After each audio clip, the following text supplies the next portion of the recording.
It is day 99 of the second Trump administration, and we're starting this evening with money, power, politics. According to Donald Trump, he runs the country and the world. That is what he told The Atlantic about his view of his second term in office. In the interview, Trump also pushed back on the idea that economic chaos would make him roll back his tariffs. He said, well, it always affects you a little bit. There's no red line or certain number that would make him change course. But it is not just Wall Street or the business community that's currently uneasy about Trump's economy. Recent polls are showing that most Americans disapprove of how Trump has handled the economy. Of course, Trump's team in public is brushing off all the polls and the worries, saying Trump is focused on putting Americans first. And while the business world is very concerned about the trade war with China, Treasury Secretary Scott Bessent, he says the ball, well, it's in China's court. I believe that it's up to China to de-escalate because they sell 5 times more to us than we sell to them. And so these 125, 145% tariffs are unsustainable. Meanwhile, Congress is back after 2 weeks off, and now Republicans in the House and the Senate have got to figure out how they are going to actually deliver Trump's agenda, including, of course, massive tax cuts and how they're going to pay for them. Today, Speaker Mike Johnson, stay with me for this. Speaker Mike Johnson met with the president and said the next few weeks will be critical. He has vowed to get the bill on Trump's desk by Memorial Day. Okay, Memorial Day.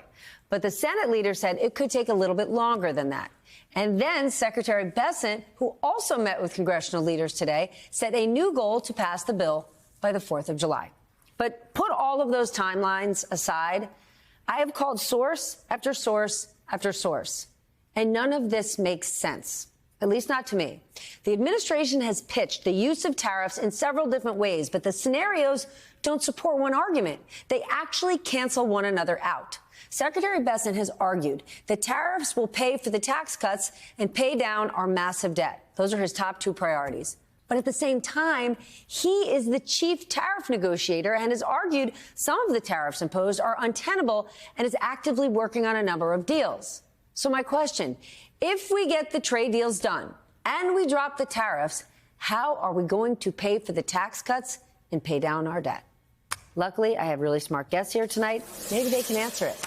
Our leadoff panel, Ron Insana, is here. CNBC senior analyst David Drucker, senior writer at The Dispatch, and Tyler Pager, New York Times White House correspondent. His upcoming book, 2024, How Trump Retook the White House and the Democrats Lost America, is out this summer. Ron, this doesn't make sense to me. How about you? Well, no, because the president added another wrinkle, which was that he was going to eliminate the income tax for people making less than $200,000 and use the tariffs to pay for that. And at one juncture, he even said possibly eliminating all income taxes. You would require tariffs of about 125% to raise the $4 trillion plus that we gather in income taxes from individuals every year. So they have competing explanations for how they're going to use the money.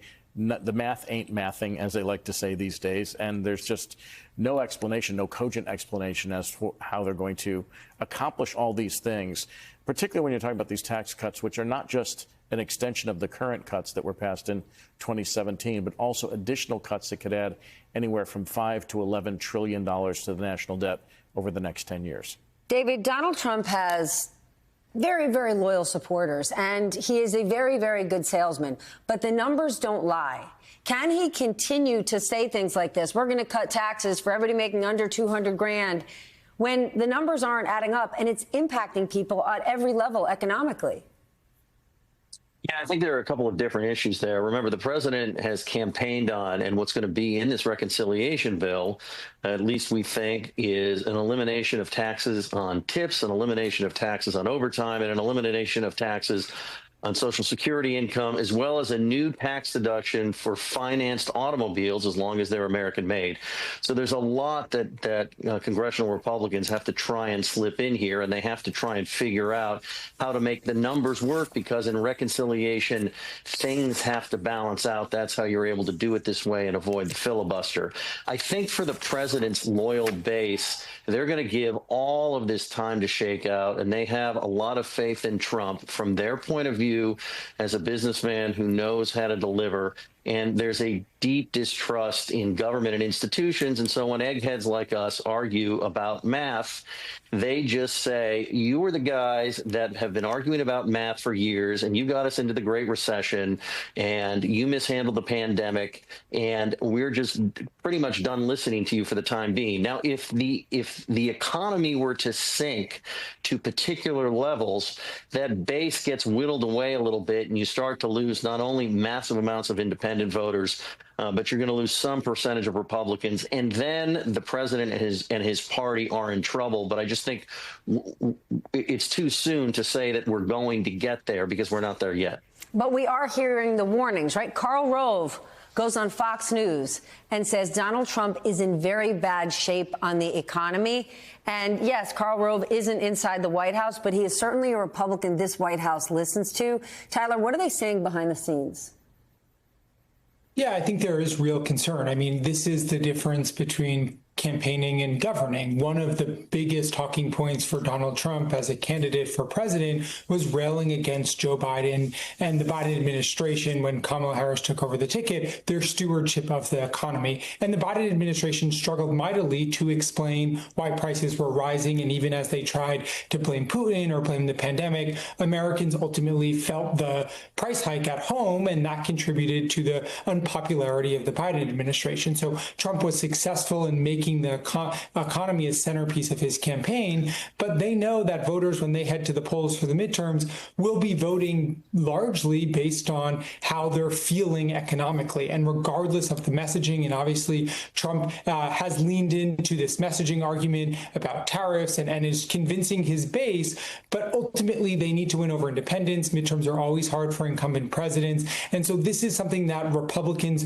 across Washington and across the nation are concerned about. Now, Trump is not someone that's going to lean into that and recognize that publicly, but privately behind closed doors, Republicans are acutely aware. And we saw Scott Bessent and Howard Lutnick have some success with Donald Trump in explaining this as he put in this 90-day pause. Now, we'll see what happens over the course of the next few months with these trade deals and whether that's enough to get Trump to change course. But also, as Steph, you know, economists, analysts are worried that the damage has already been done and there's no way to just take the foot off the gas and release this and bring back the economic growth that we were seeing before the president put in these tariffs. All right, but then let's talk about the 90-day pause, because Donald Trump said he's not flustered, he's not bothered by a little economic chaos, and he's going to do what he wants to do regardless of the markets. He's already proven he won't.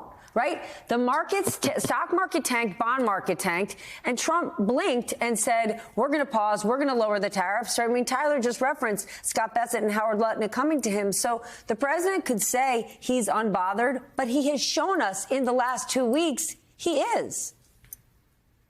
Well, I think we've seen him react to markets. We've also seen him deny the reality of the economy, right? Rather than say, this is just a rough period to get from here to there, he said that there's no rough period. Everything is just fine. And look, we know that it is. And I would say also the interesting thing about the troubling polling that is coming out just as he's about to reach that 100-day mark is that unlike the first term, it's not about his personality or his provocative behavior or things that he says, which were so shocking and different during his first 4 years. This is all based on performance and how people feel about, in particular, the economy, always their number one issue. Their number one issue last November, their number one issue always. And so I like to try and pay attention to what Trump does, not to what Trump says, because on the same day he will say he cares, he doesn't care, I'm not going to change course, oh, I am changing course. And so you just have to look at what he's doing and not what he's saying. Well, Scott Bessent would argue it's all part of the strategy. I want to share when he talked about this yesterday, because he was basically talking about Trump's yo-yoing back and forth, because it got quite a reaction from the business community. Watch this. In game theory, it's called strategic uncertainty. So you're not going to tell the person on the other side of the negotiation where you're going to end up. And nobody's better at creating this leverage than President Trump. When this interview was on television, I wasn't watching. My phone lit up with people from the business community basically saying, F you, dude. How can you say to the American people, businesses big and small, oh, it's strategic chaos. Nobody's better at this than Donald Trump? Because the business people watching this are saying the businessman Donald Trump went bankrupt 6 times, and we're praying and hoping that's not us. Right. And the actual term in geopolitical terms is strategic ambiguity, which is to keep your foes guessing with respect to what you might do next. I don't think you want to do this on the economic front, because the consequences, as you indicate, for real people are quite important. When you look at what's going to happen in the next couple of weeks, and you hinted about this at the top of the show, we're going to see empty shelves. We're going to see price hikes, and we already are. We're seeing even some of these Chinese importers like Temu and Shein, raise prices 377% for items that Americans have become accustomed to being extraordinarily inexpensive. So while this strategic uncertainty is going on, it's also uncertainty for every American, it's for every American business and anybody who's trying to make sense of this plan. And someone also said in the president's cabinet, it was Scott Bessent, that, businesses make plans and buy inventory ahead of disruptions like this. No, they don't. No, they don't. They absolutely do not. Do you think they've loaded up on Halloween costumes and school supplies? No, they absolutely haven't. And small toy makers are getting killed right now. Crushed. Small toy makers. But